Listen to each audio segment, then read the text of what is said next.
Hey y'all, this is 4 hatching techniques for beginners.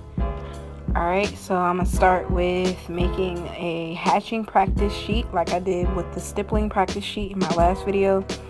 It's always good practice to keep your pencil sharp for this, and I'm going to start by making an imperfectly perfect rectangle and dividing it into 4 sections, and I am going to label parallel, contour, tick, and basket.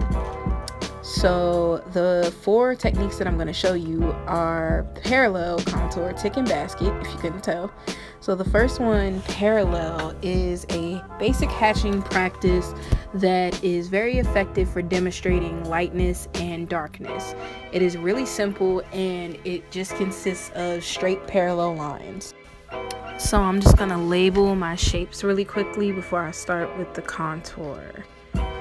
And now contour hatching is when the lines follow the contours of the subject.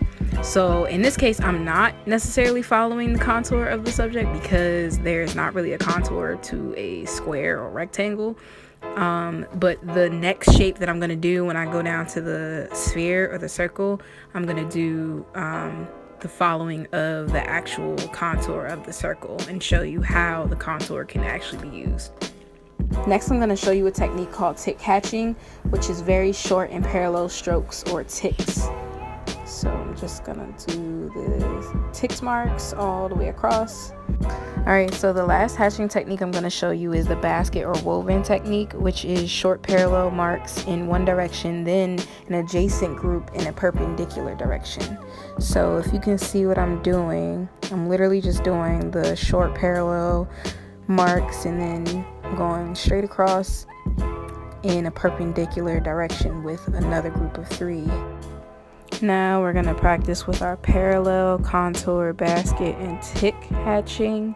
So if you are at home, I would recommend that you practice along with me when I outline this. And with my parallel, as you can see, I made the parallel lines a little bit closer and then I spread them apart just so you can see what your possibilities are with this technique. And I'm going to do the same thing with the contour hatching as well. Like I'm going to do 2 different types where you can do, you want to follow it completely, or you can change it up a little bit and do like the small contour hatching.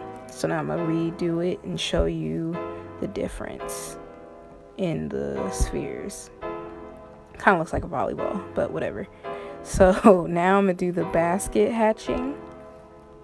And I really want you to pay attention to how you can do either really short lines, or you can make them really long, you can make them really close, or you can spread them out really wide. And then at the end, you'll see the different ways that I spread them out, made them thinner, and which places that I did that. And you can make some really cool effects with this basket hatching technique. Remember how I talked about with your tick hatching, you don't always have to stay using the same direction. I'm going to show you horizontal, diagonal, vertical, and then we're going to do like a little bit of a circular contour type of thing at the end. So you can do some really cool stuff with these hatching techniques. Oh, and before I forget, let me just quickly go over a line quality tip. So the more pressure you add, the darker your line will be, and the less pressure you add, it will be lighter, as you can see. So you can use these and do these hatching techniques and make your line quality darker and lighter depending on where you are hatching or what you are hatching. And we will discuss line quality as well as pencil grading in another video, but for this video I wanted to strictly stick to the hatching practice because I don't want to confuse anybody. And as always, I'm going to finish out by showing you a video of me doing and using these hatching practices in my own work.